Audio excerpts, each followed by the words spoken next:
Hello, je suis Léna, passionnée de bien-être, mieux vivre et spiritualité. J'ai créé ce podcast pour faire connaître au plus grand nombre des méthodes alternatives pour aller mieux, que ce soit physiquement ou mentalement. Quel que soit votre problème, quelles que soient vos croyances, restons ouverts, restons curieux et testons. Bonjour à tous, aujourd'hui nous allons parler d'un problème dont de plus en plus de personnes souffrent, sans forcément le savoir d'ailleurs, à savoir la perméabilité intestinale avec Myriam Camou, nutrithérapeute, que vous pouvez également retrouver sous le pseudo de Green Coach Nutrition. Dans cet épisode, on fait le point sur les éléments qui causent cette hyperperméabilité intestinale, les facteurs qui aggravent notre barrière intestinale, les symptômes que l'on a quand on en souffre, ça y en a pas mal, la différence avec la dysbiose intestinale. Elle nous explique comment fonctionne l'intestin et cette fameuse barrière si importante pour notre santé. On parle de la candidose, du système immunitaire, de notre microbiote intestinal qui contrôle la production de nombreuses hormones ou substances chimiques comme le cortisol, l'hormone du stress, la dopamine, la sérotonine, etc. Donc on comprend bien à quel point notre morale est liée à notre bonne digestion. Puis enfin, nous parlons évidemment des solutions et la bonne nouvelle, c'est qu'elles sont nombreuses. On peut améliorer notre santé du bidou en quelques mois seulement et ça rassure. Ouf! Voilà, je vous conseille de prendre des notes, mes petits. Bonne écoute! Bonjour Myriam! Bonjour Léna! Alors aujourd'hui, nous allons parler de la perméabilité intestinale, enfin de l'hyperperméabilité intestinale avec toi. Merci d'être avec nous. Merci à toi de m'avoir invitée. Mais avant de développer ce sujet très important, j'aimerais en savoir plus sur toi et que tu nous expliques un petit peu ton parcours parce qu'il me semble que tu n'as pas toujours été coach en nutrition certifié en nutrithérapie, c'est ça? Oui, tout à fait. Voilà, donc je m'appelle Myriam, je vis à Bruxelles, j'ai 40 ans et j'ai travaillé pendant de longues années dans le domaine de la communication et du marketing, mais récemment pour une mutuelle santé. Et donc, le fait de travailler pour une mutuelle santé m'a fait prendre conscience de l'importance de lier les questions de santé à l'hygiène de vie et particulièrement à l'alimentation. Alors, j'ai toujours été passionnée par l'alimentation saine, etc. Mais j'ai eu un déclic un jour en étant dans un supermarché. J'ai vu le caddie d'une maman qui était accompagnée de ses 2 jeunes enfants et qui n'avait dans son caddie que des aliments ultra transformés. Et là, je me suis dit, c'est pas possible, il faut absolument qu'on remette du bon sens dans notre assiette.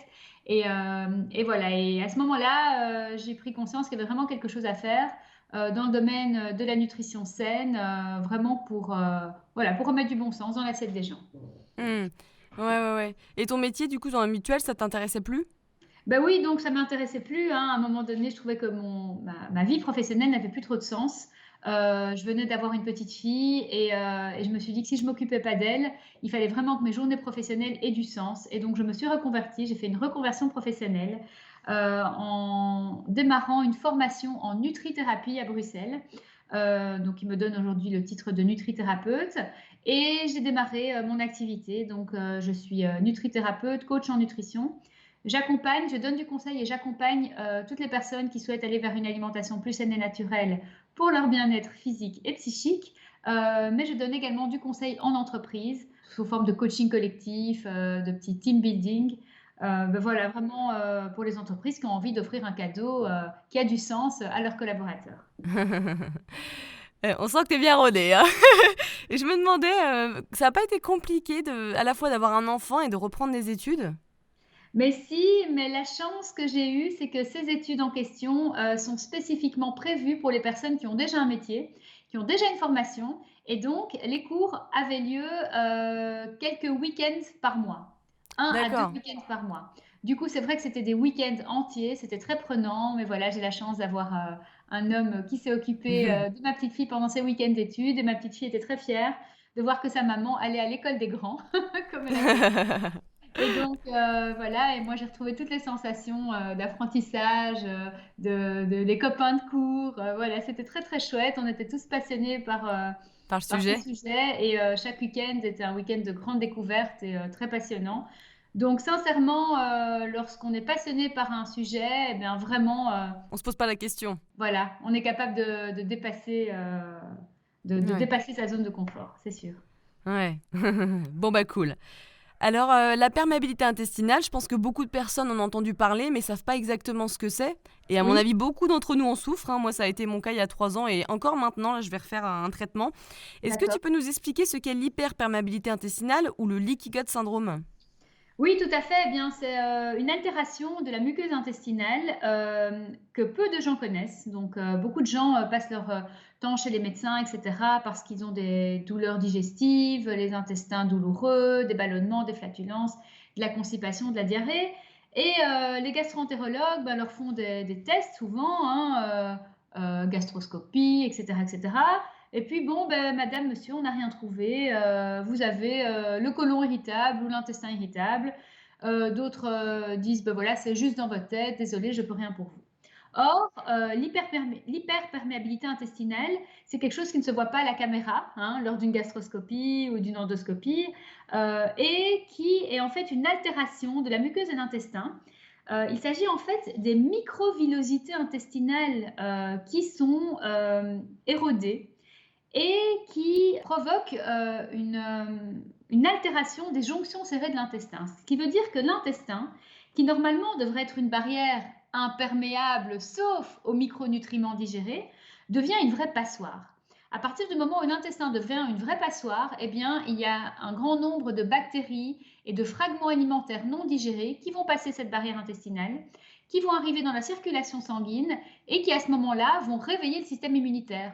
Le système immunitaire va voir ces fragments d'aliments ou ces bactéries comme des ennemis et donc va les attaquer. Mais en attaquant ces fragments alimentaires, le système immunitaire va aussi attaquer des tissus sains.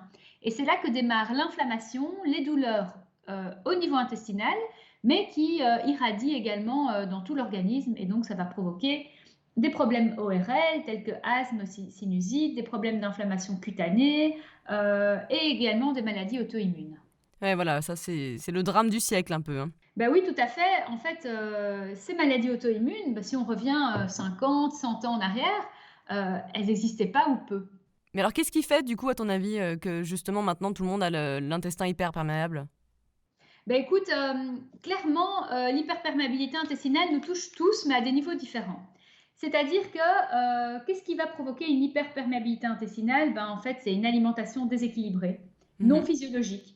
Trop d'aliments ultra transformés, trop de blé moderne contenant ce fameux gluten Frankenstein comme je l'appelle, trop de produits laitiers, trop de sucre raffiné, d'alcool, ça c'est une première chose.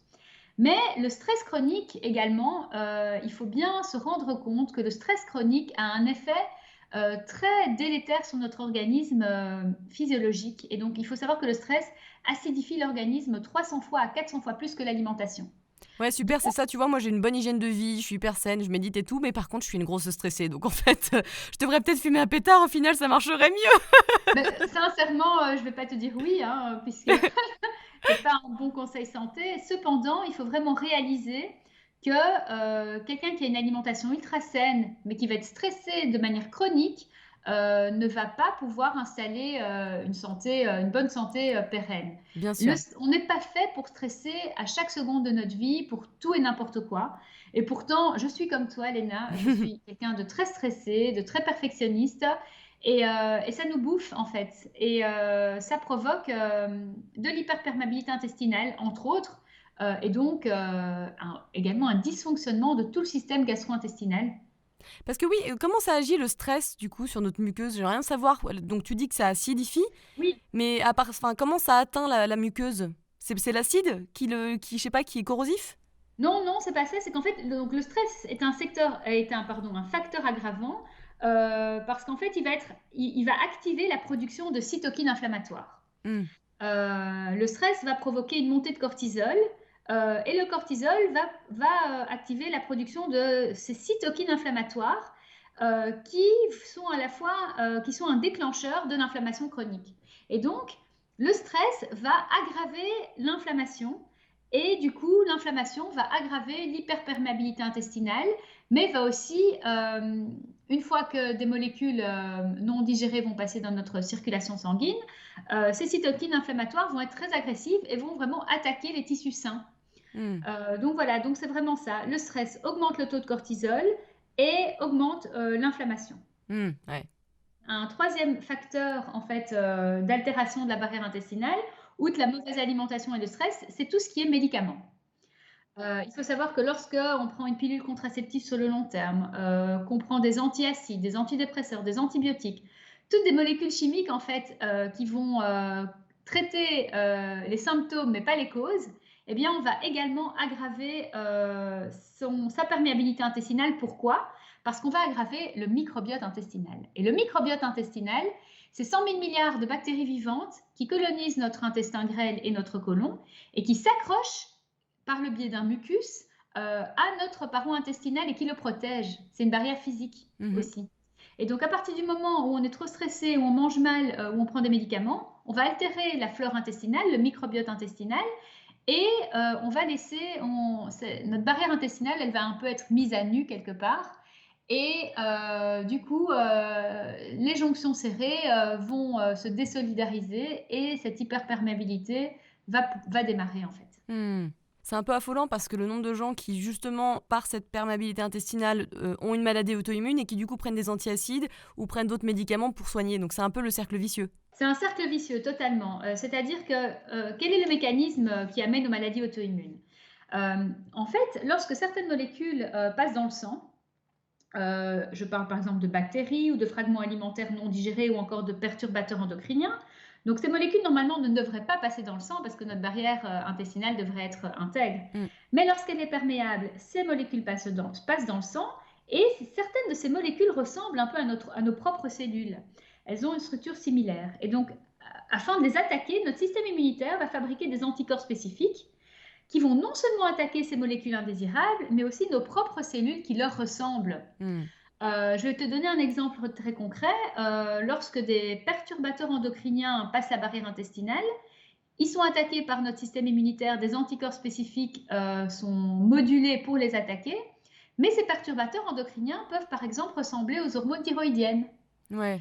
Du coup, ces anticorps spécifiques que notre système immunitaire a créés vont attaquer nos hormones thyroïdiennes sur le long terme. C'est un peu ce qu'on appelle une cicatrice immunitaire, en fait. Le fait que des anticorps soient créés et attaquent nos propres cellules. Et les maladies auto-immunes, c'est notre propre système immunitaire qui a reçu un message faussé et qui va attaquer nos propres cellules. Et il faut savoir que généralement, lorsque on a cette cicatrice immunitaire, elle ne part jamais, mais on peut éteindre les symptômes des maladies auto-immunes. On peut éteindre les symptômes en calmant l'inflammation, en notamment régénérant notre intestin, en régénérant notre paroi intestinale et en la réensemençant avec des bonnes bactéries. Ouais, complètement. Et on parle de 3 barrières pour l'écosystème intestinal, c'est bien ça?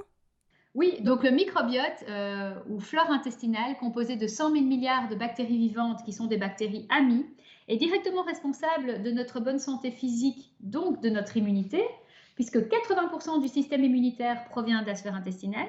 Mais ce microbiote est également responsable de la production des neurotransmetteurs clés. Il faut savoir que notre microbiote intestinal contrôle la production de cortisol, l'hormone du stress, mais également la production de dopamine, le neurotransmetteur de la motivation d'énergie, et aussi de la sérotonine, le neurotransmetteur de l'apaisement et du bien-être. 90% de la sérotonine est produite dans l'intestin et reste dans l'intestin. C'est pourquoi on dit que notre intestin est notre deuxième cerveau et qu'il est directement responsable de nos humeurs et de la gestion de nos émotions, de notre stress. Mais c'est clair. Bien sûr. Et ce qui est horrible, c'est que 70% du système immunitaire vient de la sphère intestinale. Donc on comprend l'importance de l'alimentation, notamment pour notre santé, quoi. Oui, tout à fait. Donc tu dois certainement connaître le docteur Jean Seignalais, qui est très célèbre et qui a la base de cette alimentation dite hypotoxique et anti-inflammatoire. Eh bien, le docteur Jean Seignalais disait que le danger vient toujours de l'intestin grêle. Et donc, en fait, la bonne santé est dans l'intestin, la maladie est dans l'intestin aussi. Il faut même savoir une chose, c'est que lorsque le fœtus se crée dans le corps de la maman, il faut savoir que l'intestin est créé avant même le cerveau. Et que les premiers neurones créés dans ce petit être vivant sont les neurones de l'intestin. Donc, finalement, l'intestin serait peut-être même plus notre premier cerveau que notre deuxième cerveau, Parce qu'il faut savoir que 80% des messages circulent du ventre vers la tête et pas le contraire. Oui, c'est clair, on sous-estime, hein, l'importance, du deuxième cerveau. Effectivement, je suis d'accord que les rôles devraient parfois s'échanger. Tout à fait, tout à fait. Et donc, lorsqu'un médecin, chez lequel on va aller, pour cause, d'hyperperméabilité intestinale, de côlon, d'intestin irritable, va vous dire: «Madame, monsieur, c'est dans votre tête», eh bien, c'est en partie vrai. Je dis bien en partie, hein. Mmh. Tout n'est pas dans la tête, hein. On a aussi ce problème physiologique d'hyperperméabilité, de dysbiose intestinale, donc de déséquilibre de la flore intestinale. Mais, le stress, va aggraver et donc, le problème est partiellement dû à nos émotions.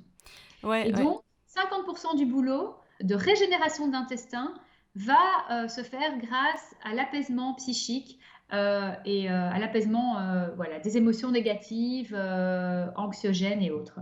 J'en suis un petit peu la preuve, «vivante» entre guillemets, puisque moi j'avais des Oui, grosses douleurs donc intestinales et effectivement avec un travail personnel et de méditation donc plus, voilà, je pense vraiment, psychologique, les oui, douleurs se sont vraiment atténuées. Donc je pense tout à que fait. ça marche vraiment, j'en suis la preuve. Mais c'est très intéressant, ton témoignage est très intéressant parce que, bah, voilà, il donne beaucoup d'espoir aux personnes aussi, qui font, qui sont là: «Bon maintenant je vais manger, hypotoxique anti-inflammatoire», on va en parler d'ailleurs, hein, de ce que ça Mmh. ce terme couvre. «Je vais, bien faire du sport» et cetera, mais qui à côté de ça, sont bouffés par le stress, l'angoisse, le perfectionnisme, ne Manque de supportent sens dans pas la donc vie. voilà, le manque de sens évidemment dans la vie.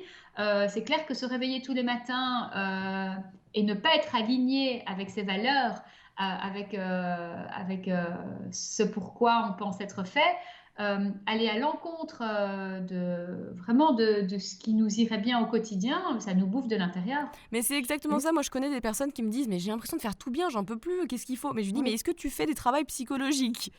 Est-ce que oui, tu bosses à cette partie-là?» Parce qu'il y a pas que le physique, il y a aussi le psychique donc ouais, ouais, bien sûr. tout à fait. Est-ce que tu es aligné en fait avec ton quotidien professionnel, avec ton quotidien au niveau personnel? Euh, voilà, il y a certaines personnes qui vont au boulot tous les jours avec la boule au ventre et sentent que ça ne va pas, quoi. Elles ne sont pas alignées, leur quotidien professionnel n'est pas lié à leurs aspirations profondes. Elles ont la conviction intime de ne pas travailler dans un domaine qui est en lien avec leurs convictions et avec voilà, leurs objectifs de vie. Et donc, clairement, souvent, il arrive que certaines personnes qui décident justement d'opérer une reconversion professionnelle voient tous leurs douleurs physiques s'envoler. Ouais. C'est incroyable. Bah, j'ai pas encore changé totalement de métier, donc c'est peut-être pour ça que j'ai quelques douleurs des fois. Je rigole. Alors, oui, alors après, il arrive aussi que notre métier nous plaise et qu'il nous stresse également parce qu'on est très perfectionniste, hein, voilà. C'est ça, donc là, c'est Mais un autre problème. Mais la volonté, oui, d'être parfait tout le temps aujourd'hui dans notre société, bah, on a énormément de pression, hein, il faut que tout aille super bien, hein, il faut qu'on soit bien sur notre physique, il faut qu'on soit bien dans nos relations, il faut qu'on transmette une bonne image, il faut que notre couple soit super, donc voilà, que notre travail, soit, Épanouissant. épanouissant et fonctionne, hein. Et donc voilà, à un moment donné, être au top dans tous les domaines de sa vie au même moment, c'est pas possible. Il faut accepter, une certaine vulnérabilité et surtout, comme je le dis souvent, remettre, comment dire? Son bien-être et sa santé au cœur de ses préoccupations. Parce Ouais. qu'une fois qu'on perd la santé, c'est très difficile, bah, voilà, d'être bien dans sa vie. On perd son boulot ou, on se sépare d'un conjoint qui était pas la bonne personne. C'est dur, mais on s'en remet. Une fois qu'on perd la santé, c'est plus compliqué Ah et oui, donc ouais. je dis souvent, notre santé est notre bien le plus précieux et il devrait être au centre de nos préoccupations, que ce soit, très concrètement avec l'alimentation, le sport, mais aussi, de par nos émotions et en fait, on devrait faire plus de choses qui nous font plaisir et on Exactement, a su remettons de la joie, bien sûr, plus de joie. voilà, Cherchons la joie chaque journée, il faut chercher ça. exactement, on devrait faire plus de choses qui nous font plaisir. Or, souvent, on est dans l'obligation, la contrainte, le devoir, absolument, voilà. Et donc je pense que si on fait plus de choses qui nous font plaisir, bah, déjà, on va se sentir mieux dans notre tête et notre intestin s'en trouvera, en meilleur état. Je suis complètement d'accord et c'est vrai que c'est ce que je disais à mon chéri il y a quelque temps. Avec le confinement, bah, tu vois moins de personnes, donc du coup, tu te marres moins quelque part, tu vois. Je me suis dit, C'est putain, vrai, mais on se marre même pas tous les jours, quoi. Je compte même pas par jour. Et je me dis que c'est vrai. la joie, le rigoler, enfin, c'est vraiment très important, tu vois. Et je me dis, mince alors, je pense que le confinement, ça n'a pas aidé, c'est sûr, à ce que la santé de chaque personne aille mieux, puisqu'on est moins heureux. Donc, de toute C'est façon, sûr que les relations humaines sont essentielles. En tant qu'être humain, ben, on est fait pour quoi? On est fait pour manger les aliments que la nature a prévus pour nous. On est fait pour bouger, on n'est pas fait pour être statique. On est fait pour être un maximum à l'extérieur. Et on est fait pour vivre en communauté. On est fait pour vivre avec les autres, pour avoir des interactions sociales. Et donc, clairement, on ne répond pas aux besoins de base de l'être humain en l'isolant. Ça, c'est sûr. ouais, bien sûr. Je voudrais revenir à la dysbiose Oui, intestinale, parce que quand on parle de perméabilité intestinale, on parle de ça oui. également. C'est quoi la différence pour ceux qui ne savent Oui, pas? alors je vais rapidement vous expliquer bah, la structure de l'intestin. Donc l'intestin, une barrière physique qui devrait être intègre, qui est tapissée d'un mucus dans lequel s'accroche la flore intestinale, aussi appelée microbiote intestinal, donc 100 000 milliards de bonnes bactéries pour la plupart. Lorsqu'on a une alimentation déséquilibrée, trop de stress, lorsqu'on prend des médicaments sur le long terme, se produit ce qu'on appelle la dysbiose. La dysbiose, c'est un déséquilibre de la qualité de la flore intestinale.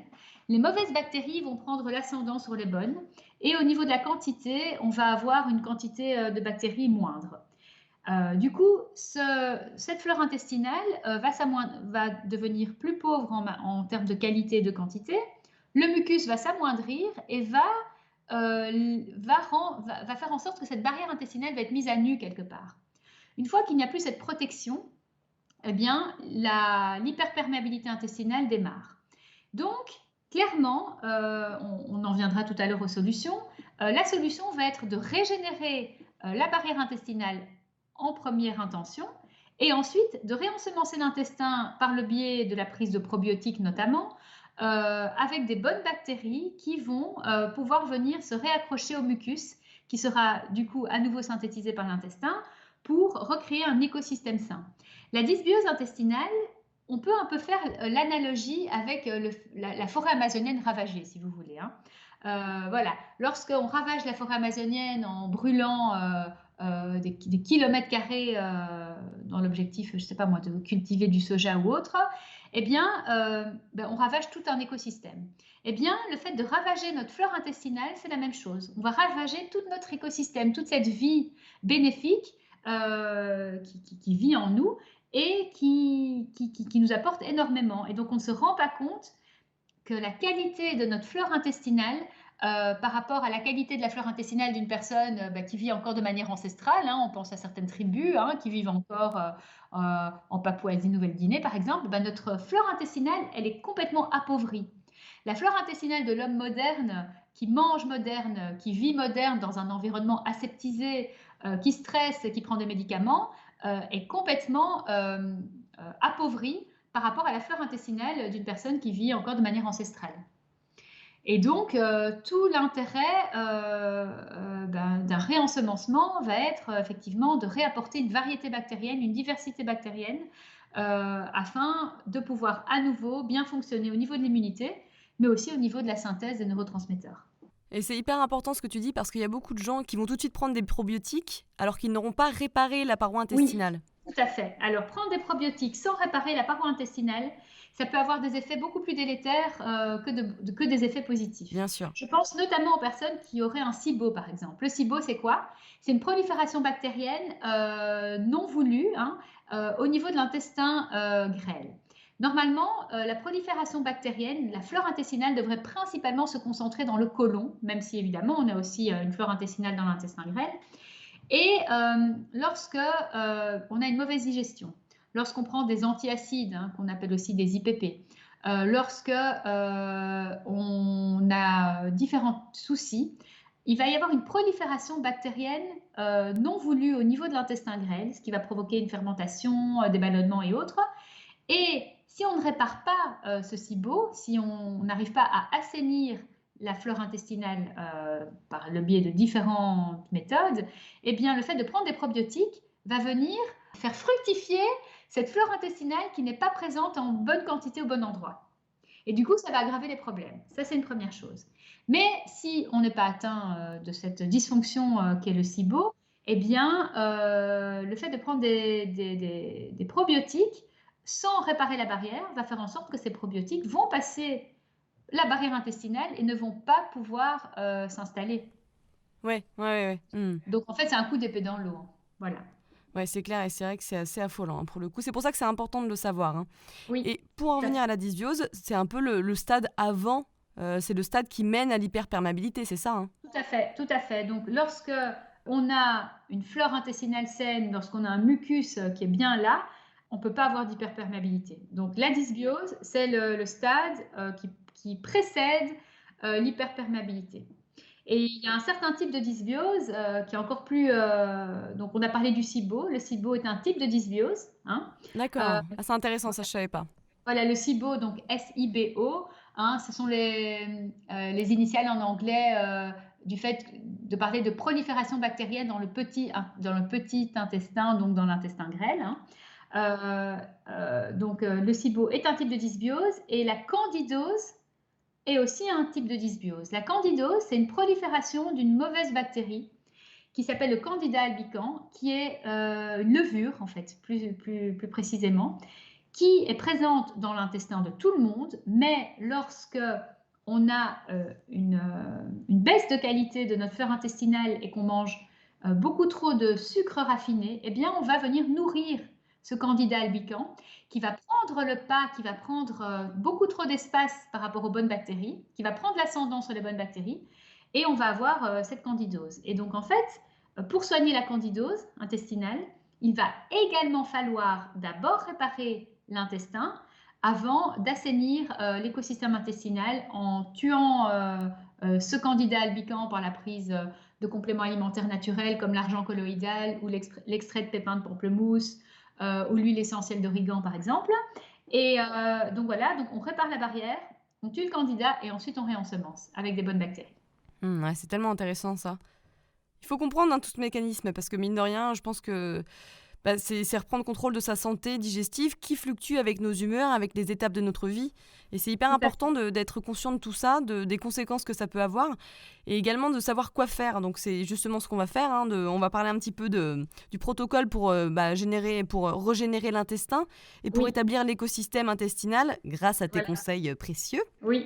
Mais écoute, avant de commencer à te Ouais, parler de ça, je voudrais préciser que sur mon site greencoachnutrition.com, j'ai rédigé un article très complet sur l'hyperperméabilité intestinale et sur les solutions.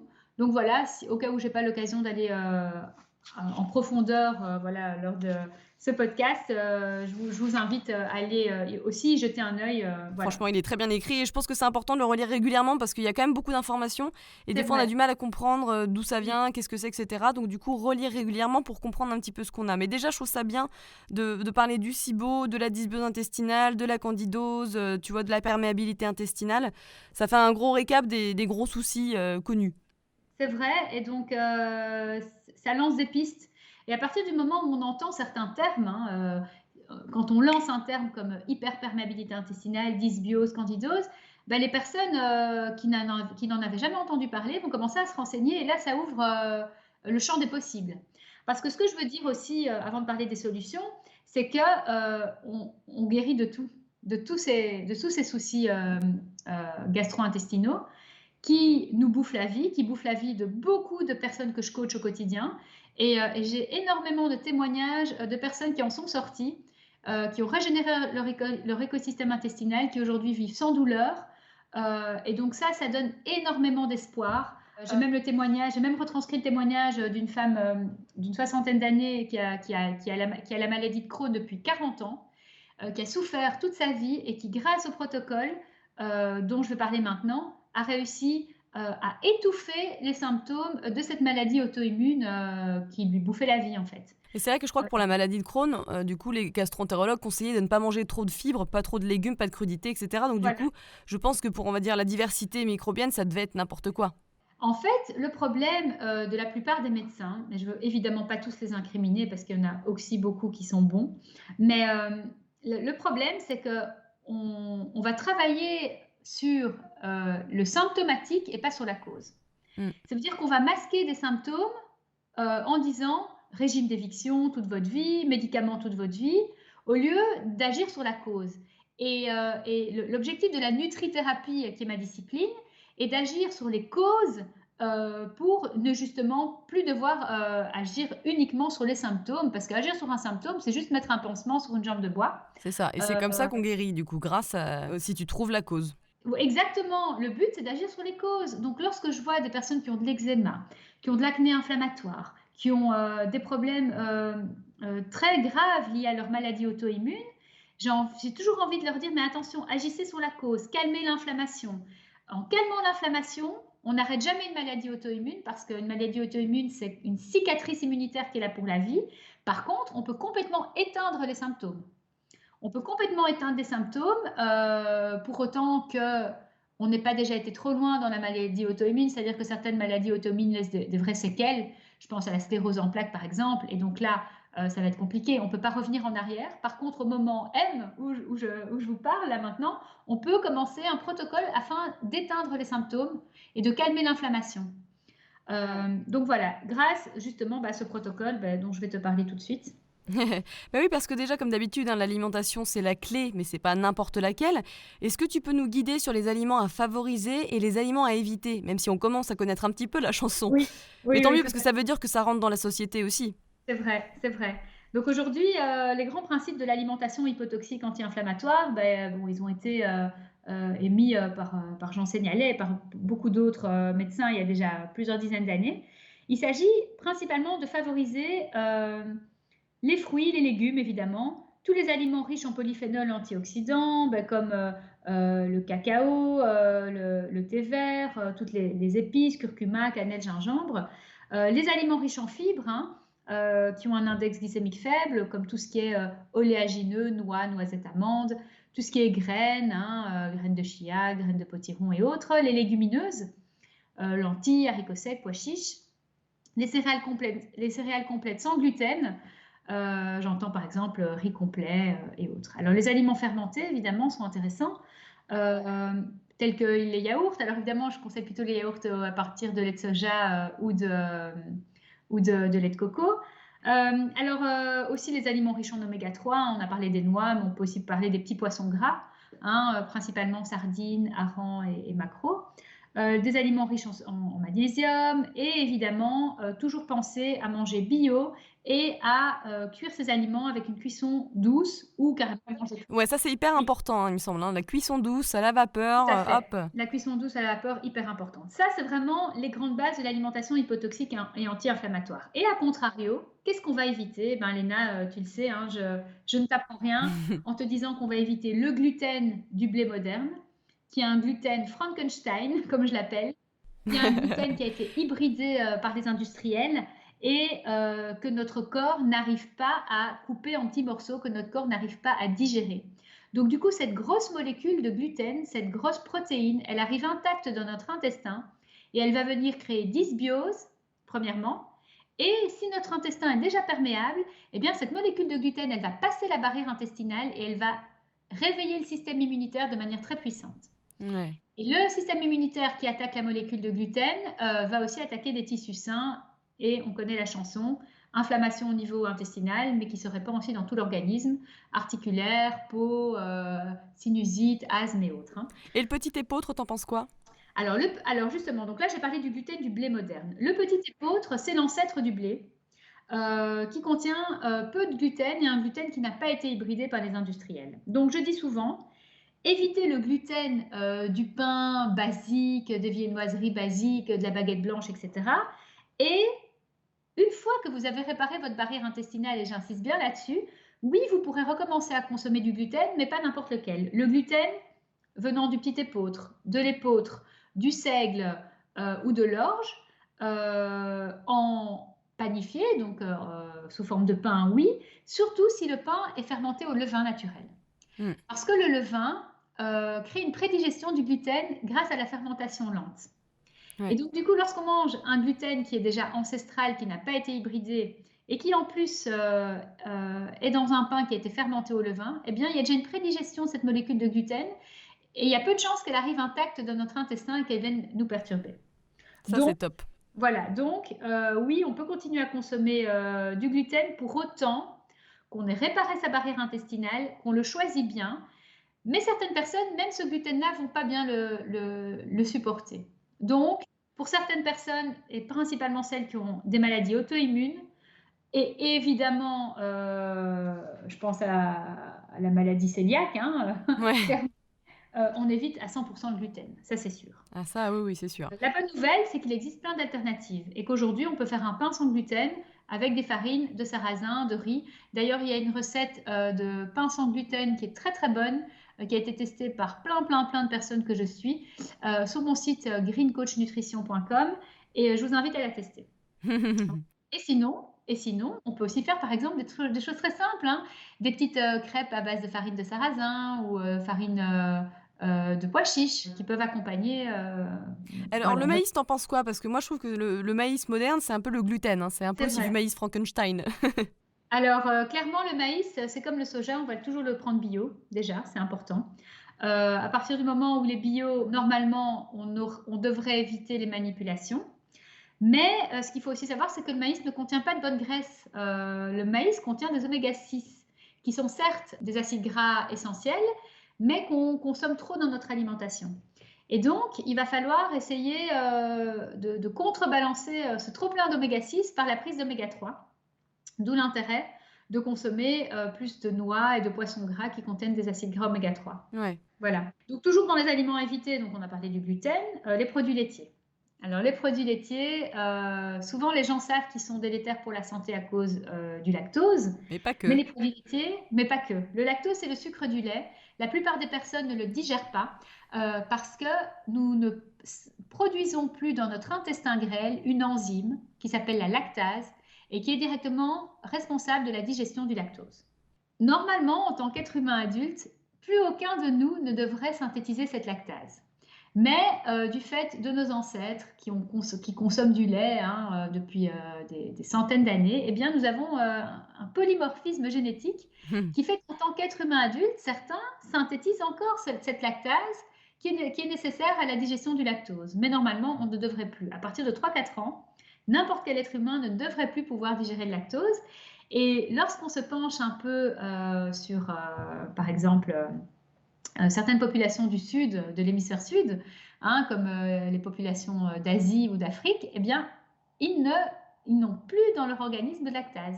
Ouais. Ces populations-là, n'ayant pas eu l'habitude de par leurs ancêtres de consommer du lait de vache, ne synthétisent pas cette enzyme nécessaire à la digestion.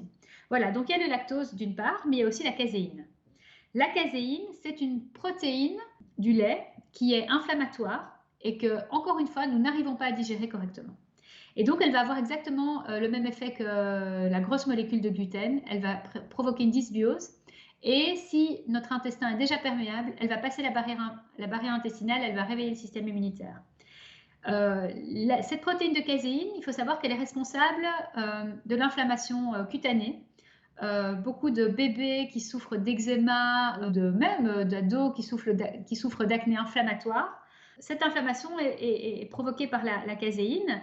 Et il faut aussi savoir que toutes les personnes qui sont asthmatiques ou qui ont des problèmes d'ordre ORL, sinusite ou autre, pourraient atténuer très fortement leurs symptômes en arrêtant totalement les produits laitiers. Et complètement. Moi, j'avais des angines blanches à répétition. Oui, Et quand j'ai tout à arrêté les fait. produits laitiers, j'en ai pas eu depuis. Ça fait plus de 10 ans. Voilà, complètement.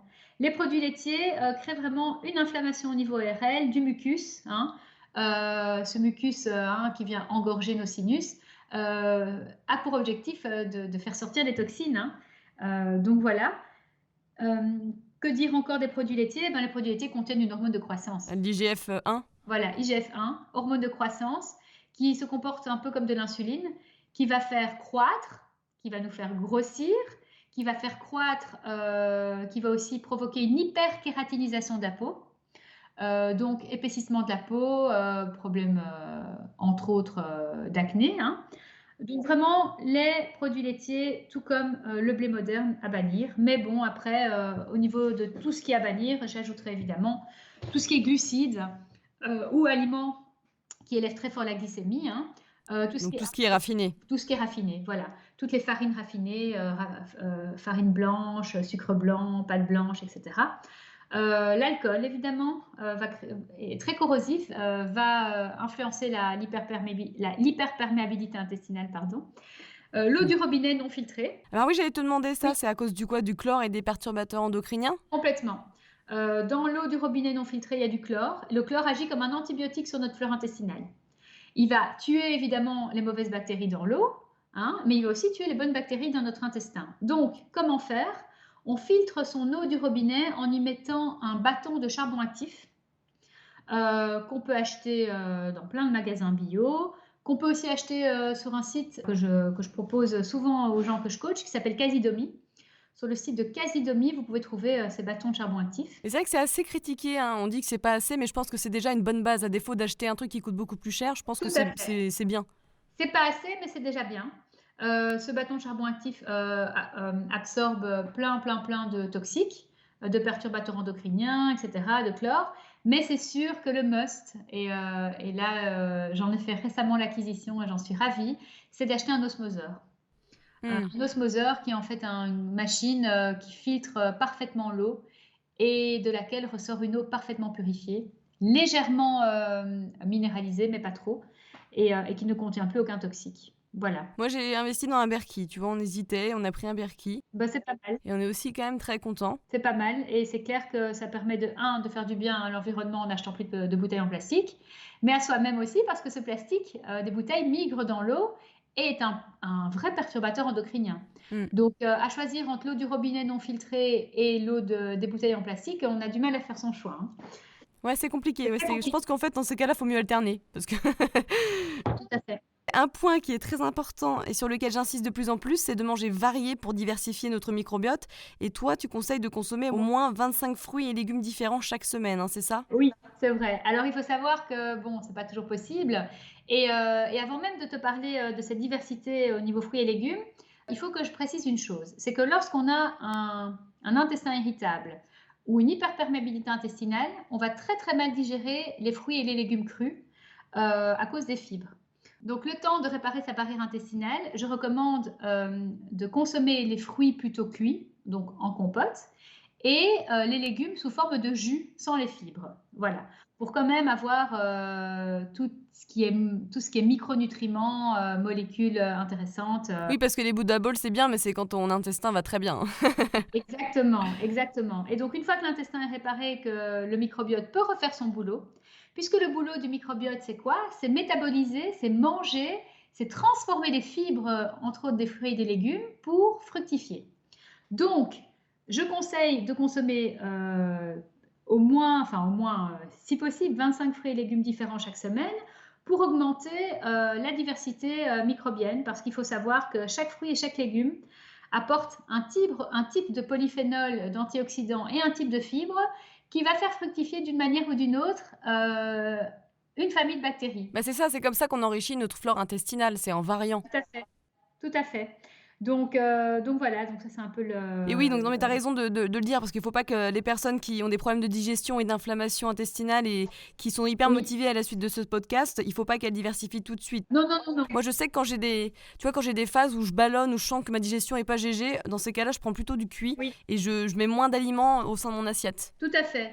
Un régime d'éviction peut être nécessaire, mais attention, il faut qu'il soit temporaire. Parce que je vois énormément de personnes qui me disent, voilà, je fais le régime FODMAP. Hein. Le régime FODMAP, c'est quoi? C'est éliminer tous les sucres fermenticibles de son alimentation. Et par sucre fermenticible, j'entends les fibres.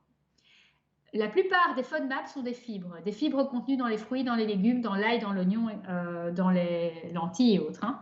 Et donc, le régime d'éviction, il est bien lorsque on est en phase de régénération de son écosystème intestinal, mais petit à petit, il va falloir réintroduire les fruits et les légumes entiers, complets, crus idéalement, pour nourrir notre flore intestinale. Parce que notre flore intestinale, notre microbiote intestinal se nourrit des fibres. Il ne peut pas fructifier sans ces fibres qui sont aussi appelées des prébiotiques et qui vont être à la base de la diversité et de la quantité de bonnes bactéries intestinales. Ouais, ouais. En tout cas, les jus de légumes, c'est pas mal, hein.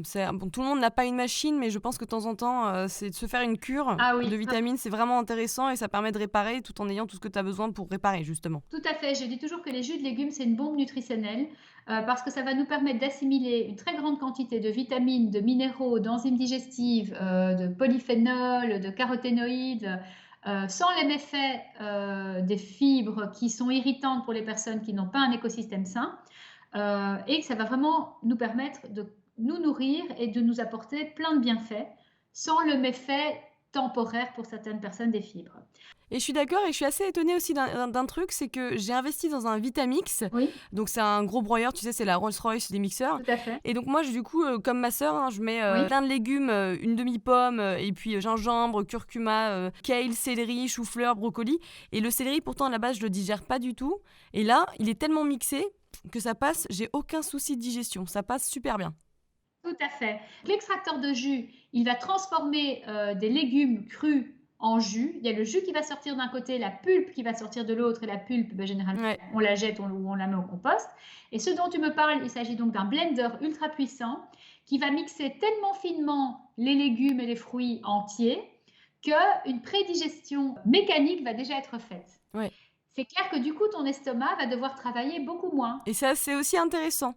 Tu vois, moi, si tu veux, l'extracteur de jus, je le garde pour l'été. Et en fait, le smoothie, c'est plus pour l'hiver. Moi, c'est comme ça. En ce moment, c'est ce que j'ai envie. Oui, Et c'est vrai que c'est vraiment impressionnant dans tout ce qu'on y met. Et tu te fais une dose de vitamine C et de plein de nutriments qui est assez intéressante. tout à fait. Donc en fait, ça va alléger le travail de l'estomac parce qu'il y a vraiment une prédigestion. Tout est déjà broyé tellement finement. Mais attention, les fibres sont quand même toujours là, même si elles sont finement broyées.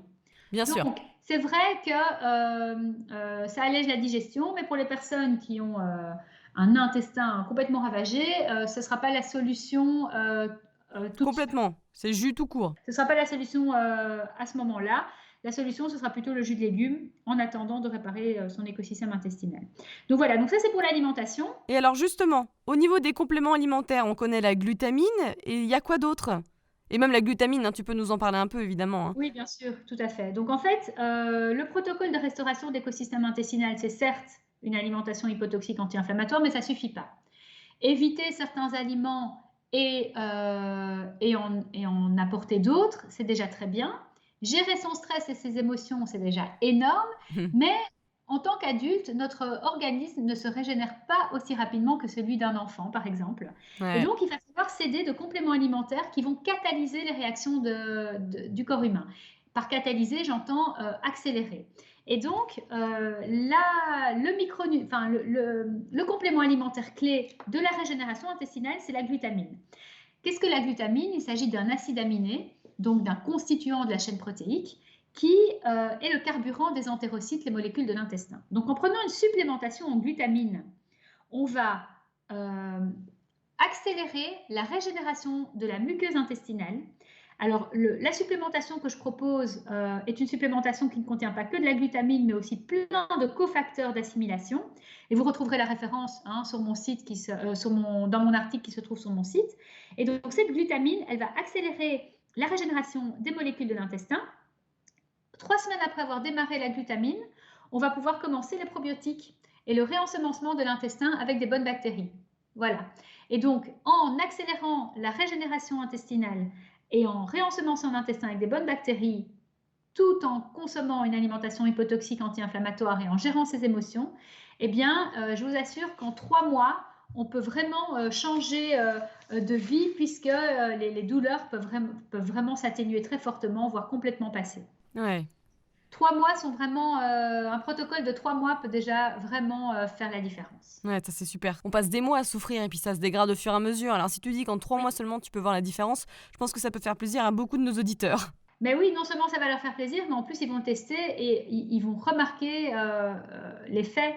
Les cellules de l'intestin se régénèrent plus ou moins toutes les 3 semaines. Donc il faut savoir que déjà en 3 semaines, en accélérant leur régénération et en accélérant donc la régénération de la paroi intestinale, déjà au bout de 3 semaines, on peut se sentir beaucoup mieux. Je ne dis pas que les douleurs vont passer, hein. Mais donc voilà, ça c'est vraiment un levier très très très intéressant et très important. Alors certaines personnes me disent oui mais bon, on peut faire sans quand même, on peut faire sans les compléments alimentaires. On aurait pu faire sans si on vivait dans une vie complètement naturelle. Cependant, avec tous ces médicaments qu'on a bouffés pendant des années, avec ce stress qu'on a accumulé pendant des années, avec cette malbouffe qu'on a, voilà, on a vraiment perturbé notre organisme et donc, je pense que céder de compléments alimentaires qui sont des compléments alimentaires naturels, outre mesure, hein, qui vont venir accélérer la régénération de l'intestin, ça peut être tout à fait bénéfique et il ne faut pas s'en priver. Alors en plus des probiotiques et de la glutamine, il y a quoi? Les oméga 3 par exemple? Alors, il y a les micronutriments de base que je conseille de toute façon de prendre tous les jours de sa vie, qui sont la vitamine D, essentielle à la régénération intestinale, mais aussi au fonctionnement hormonal, au bien-être psychique et à l'immunité, et évidemment aussi à la fixation du calcium sur les os. Donc la vitamine D, elle est hyper importante et on sous-estime son importance. Aujourd'hui, il a été mis en lumière le fait qu'un bon taux de vitamine D est garant d'une super immunité, entre autres contre le Covid, hein, il faut le dire. Et donc, si vous faites par exemple 50 kilos, il faudrait prendre 5000 unités internationales de vitamine D par jour. Bah, moi je fais 48 kilos, j'en prends 4008 par jour. Voilà, c'est ça. Donc ça, c'est vraiment la base de la base. Tous les jours de sa vie, une quantité de vitamine D essentielle. Pourquoi Parce que la vitamine D, c'est une vitamine qui est très peu apportée par l'alimentation et qui est principalement synthétisée par la peau exposée au soleil. Donc, si on ne peut pas s'exposer sans crème solaire un peu au soleil tous les jours de sa vie, on est d'office carencé en vitamine D. Donc, essentiel, première chose. Deuxième micronutriment clé, les oméga 3.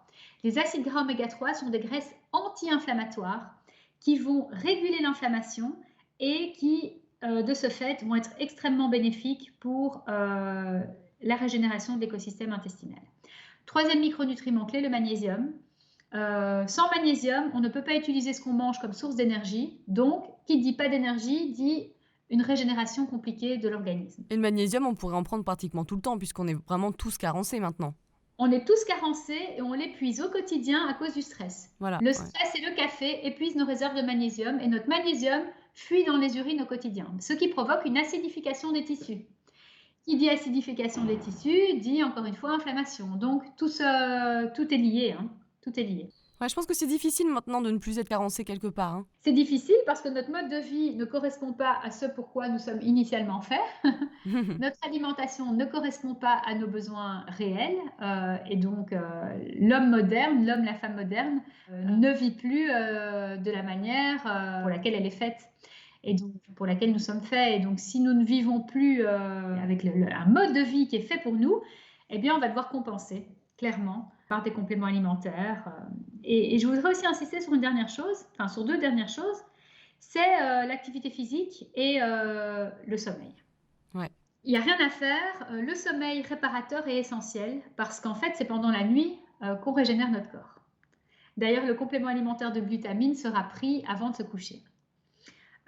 Donc si on dort trop peu, on ne donne pas l'opportunité à notre organisme de se régénérer correctement. Et on ne donne pas non plus l'opportunité à notre organisme de se détoxifier correctement. Mais je suis assez d'accord parce que par exemple, si je sais pas, je dois prendre l'avion, me lever à 5h du matin et que j'ai dormi 3 heures, je me sens pas bien au niveau de mon intestin. Tout à fait. Au niveau de mon ventre, il se passe quelque chose. Alors je sais pas si c'est une coïncidence, mais je sens, je sais pas, ça se passe pas bien. Je sens qu'il a pas fait son travail. Mais voilà, donc il y a deux choses qui se passent pendant la nuit. Il y a la régénération du corps et il y a aussi la détoxification hépatique. Du coup, je rebondis en disant que qui a une hyperperméabilité intestinale va avoir tendance à engorger son foie parce que toutes les toxines qui vont passer la barrière intestinale, elles vont passer dans la circulation sanguine et c'est qui va les ramasser derrière? C'est le foie. C'est le petit foie. Donc clairement, la phase 2, après la régénération de l'écosystème intestinal, c'est la phase de détoxification hépatique. On pourra en reparler à d'autres occasions, mais voilà, donc ça c'est vraiment important, le sommeil. Et puis l'activité physique, il n'y a rien à faire. Hein. L'activité physique nous déstresse, génère des endorphines, augmente le nombre de mitochondries qu'on a dans les cellules, c'est nos cellules énergétiques, hein, nos centrales énergétiques, pardon. Et donc plus on va avoir une activité physique, plus on va oxygéner notre corps, voilà, plus on va augmenter nos centrales énergétiques, ce qui nous permet ce qui permet une meilleure respiration cellulaire, une meilleure santé, une meilleure énergie. Et Tout en sachant qu'il ne faut pas en abuser parce que là, on se fait du stress chronique en plus. Alors, il ne faut pas en abuser. Pourquoi? Parce que c'est vrai que le sport à haute intensité, de manière trop importante, crée de l'inflammation. Ouais. Donc, en fait, encore une fois, en tant qu'être humain, on n'est pas fait pour faire 5 heures de sport tous les jours. Intensif, j'entends, hein. Et donc, une fois si vous voulez qu'on ne répond pas aux besoins physiologiques du corps et qu'on le stresse beaucoup trop, eh bien, il va y avoir une inflammation qui va se créer, et notamment au niveau gastro-intestinal. Par exemple, les coureurs de long cours, hein, les coureurs professionnels qui font des marathons, etc., de par leur activité physique très intense, ont tous de l'hyperperméabilité intestinale pour 2 raisons. La première, c'est que les chocs, hein, le fait de courir, d'avoir ces chocs, va désolidariser les jonctions serrées de l'intestin de manière mécanique. Et la deuxième raison, c'est que le sang, au moment où on court, ou au moment où on fait un très gros effort physique, ne va plus affluer vers le système intestinal, mais va affluer vers les muscles. Mm. Et donc, une fois que l'irrigation va revenir, ça va être compliqué, et il y a clairement de l'inflammation qui va se créer. Ouais. Et donc, je conseille à tous les grands sportifs de vraiment prendre soin de leur système gastro-intestinal, notamment en le régénérant grâce à de la glutamine. Pardon. Bah oui, effectivement, beaucoup de sportifs prennent de la glutamine. Oui, ils prennent de la glutamine pour 2 raisons, parce que la glutamine, c'est le carburant de l'intestin. C'est aussi l'un des micronutriments qui nourrit nos muscles et qui nourrit notre immunité. Il faut savoir que les lymphocytes, hein, lorsque le système immunitaire est appelé, les lymphocytes ont besoin de glutamine pour fonctionner. Et donc vraiment, la glutamine, c'est un acide aminé clé au niveau musculaire, régénération intestinale et au niveau du système immunitaire, pardon. Voilà. La base, quoi. Et je reviens au sommeil 2 minutes là parce que c'est vrai que c'est hyper important de dormir pour se régénérer, mais des Oui. fois on a le sommeil irrégulier ou perturbé. Alors qu'est-ce que tu conseilles de prendre toi? Est-ce que par exemple la mélatonine, t'es pour? Parce que je sais qu'il y a des camps pour, Oui. non ou pas. Alors, avant la mélatonine, il y a beaucoup d'autres choses à faire pour le sommeil. Le sommeil, c'est évidemment, on dort bien parce qu'on a assez de mélatonine dans l'organisme, mais qui est le précurseur de la mélatonine? C'est la sérotonine. La sérotonine, le neurotransmetteur de l'apaisement, du bien-être, la pédale de frein qui fait retomber la pression de notre journée et qui est synthétisée l'après-midi. Donc, moi, ce que je conseille d'abord, avant même d'essayer de travailler sur une plus grande quantité de mélatonine dans l'organisme, c'est de travailler sur la sérotonine. Pour travailler sur la sérotonine, travailler sur la sérotonine, c'est aussi travailler sur la gestion du stress. Donc, pour faire retomber son taux de cortisol, donc de stress, et augmenter son taux de sérotonine, il y a évidemment toutes les techniques de relaxation, mais il y a aussi certains compléments alimentaires intéressants, comme le griffonia et le safran, qui, pris en supplémentation vers 16-17 heures, vont vous aider à synthétiser plus de sérotonine naturellement. Et Oui, le safran c'est un antidépresseur puissant en tout plus. à fait. Ce sont des antidépresseurs naturels qui contiennent, en tout cas pour le griffonia, le précurseur direct de la sérotonine et qui vont vraiment aider à se sentir plus relax, plus à l'aise et donc à avoir un meilleur sommeil. Si la sérotonine si le griffonia et le safran ne sont pas suffisants, une supplémentation avec de la mélatonine, de la passiflore, du passiflore, etc., et certaines plantes, peut vraiment aider à mieux dormir. Alors on dit oui, la mélatonine est controversée, pas vraiment. Il faut savoir que la mélatonine a un pouvoir antioxydant très puissant. Et donc, il vaut mieux prendre un peu de mélatonine et avoir un sommeil profond et réparateur que se dire je n'en prends pas et de ne pas dormir. Hein. Pas dormir, C'est pire que prendre la mélatonine, bien sûr. c'est pire que Mm. tout. Tout le monde en a fait l'expérience.